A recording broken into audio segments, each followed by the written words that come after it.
வணக்கம். இது அகரம் விதையோட 15வது ஆண்டு.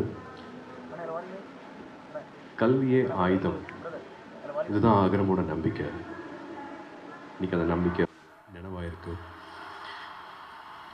கல்விங்கிறது வந்து வெறும் படிப்பு மட்டும் இல்லாமல் பண்பு சொல்லி கொடுக்கறது, அவங்களோட திறமையை வெளிக்கொண்டு வர்றது, அது எல்லாமே இன்னைக்கு பல மடங்கு மாணவர் மூலமாக வெளியே கொண்டு வந்து அவ்வளோ சந்தோஷத்தை கொடுத்துருக்காங்க. அந்த சந்தோஷத்தை பகிர்ற நாள் தான் இன்று.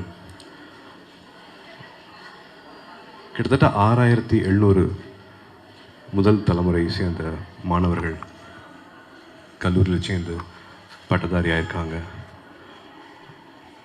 அவங்க கல்லூரிக்கு சேர்ந்துருக்காங்க, நல்ல மார்க் வாங்கியிருக்காங்க, ஜெயிச்சிருக்காங்க, வேலைக்கு போயிருக்காங்க, நிறையா சம்பாதிச்சிருக்காங்க. அவங்க குடும்பங்களில் இது வரைக்கும் பார்க்காத ஒரு வளர்ச்சியை அந்த மாணவினால், அந்த மாணவர்னால் கிடச்சிருக்கு. அது ரொம்ப ரொம்ப சந்தோஷம். ஆனால் பெருமையாக அப்படின்னா தெரியல. ஆனால் இதே மாணவர்கள் மாணவிகள்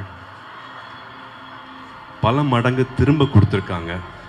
இப்போ அகரமை நடத்திட்டு இருக்கிறதே முன்னாள் மாணவர்கள் தான், மாணவிகள் தான். அப்படி பார்க்கும்போது இந்த சமுதாயத்துக்கு அவங்கள மாதிரியே கஷ்டப்படுற மாணவிகளுக்கு மாணவர்களுக்கு திரும்ப உதவுறதுக்காக கிளம்பி இருக்காங்க. அது நினச்சி அகரம் இருக்கிற அத்தனை பேரும் ரொம்ப பெருமையாக பார்க்குறோம். அந்த சந்தோஷத்தை பகிர நாள் இது. ஒரு மாணவரும் மாணவியும் கல்வி அவங்க வாழ்க்கையை எப்படி மாற்றிருக்கு, என்னென்ன மாற்றங்களை கொண்டு வந்திருக்குன்ட்டு இன்றைக்கி நம்ம கூட ஷேர் பண்ண போகிறாங்க. தொலைக்காட்சி நண்பர்கள், இணையதள நண்பர்கள் எல்லாரும் அதை பதிவு செஞ்சு கல்வி என்ன நம்பிக்கை கொடுக்குது அப்படிங்கிறத இன்னும் கிராமப்புறங்களில் இருக்கிற மாணவிகளுக்கு மாணவிகளுக்கு வந்து மாணவர்களுக்கு கொண்டு போய் சேர்த்திங்கன்னா அது ரொம்ப ரொம்ப சந்தோஷப்படும்.